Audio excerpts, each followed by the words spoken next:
வணக்கம். சற்று முன் வெளியான முக்கிய அறிவிப்பு. நாளை 12 மாவட்டங்களில் கனமழைக்கு வாய்ப்புள்ளது. அது மட்டும் இல்லாமல் 12 மற்றும் 13 தேதிகளில் மிக கனமழைக்கும் வாய்ப்புள்ளது. ஈரோடு, கிருஷ்ணகிரி, தருமபுரி, சேலம், நாமக்கல், கரூர், நீலகிரி, கோவை, திருப்பூர், தேனி, திண்டுக்கல், தென்காசி உட்பட 12 மாவட்டங்களில் ஓரிரு இடங்களில் நாளை கனமழை பெய்ய வாய்ப்புள்ளதாக வானிலை ஆய்வு மையம் தகவல் தெரிவித்துள்ளது. வருகின்ற டிசம்பர் 12 மற்றும் 13 தேதிகளில் தமிழகம், புதுச்சேரி, காரைக்காலில் அநேக இடங்களில் இடிமின்னலுடன் கூடிய மிதமான மழை பெய்ய வாய்ப்புள்ளதாக தகவல் தெரிவிக்கின்றனர்.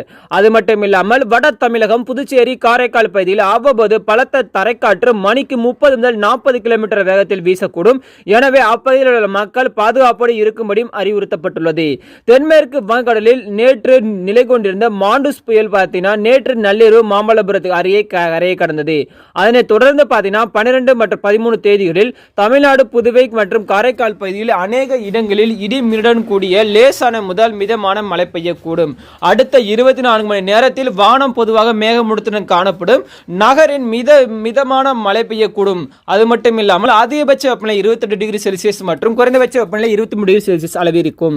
அது மட்டும் இல்லாமல் மீனவர்களுக்கு எச்சரிக்கையும் விடுக்கப்பட்டுள்ளது. அதாவது கேரளா, கர்நாடகா கடலோர பகுதிகள் மற்றும் அதனை ஒட்டியுள்ள தென்கிழக்கு மற்றும் மத்திய அரபிக்கடல் பகுதிகளில் சூறாவளி காற்று மணிக்கு 40 முதல் 45 கிலோமீட்டர் வேகத்திலும் இடையிலே 55 கிலோமீட்டரிலும் வேகத்திலும் வீசக்கூடும். மேற்காண்டு நாட்களில் மீனவர்கள் இப்பகுதிகளுக்கு செல்ல வேண்டாம் என்று அறிவுறுத்துள்ளது.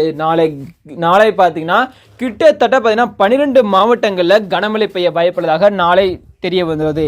அதைத் தொடர்ந்து நாளைக்கு 5 முதல் 10 மாவட்டங்கள் வரைக்கும் பள்ளிகள் மற்றும் கல்லூரிகள் விடுமுறை அறிவிக்கப்படலாம். அது எந்தெந்த மாவட்டம் என்பதை தெரிஞ்சு கொள்வதற்கு கீழே இருக்க சப்ஸ்கிரைப் பட்டனை கிளிக் பண்ணி சப்ஸ்கிரைப் பண்ணி வச்சுங்க. அனைவருக்கும் நன்றி, வணக்கம்.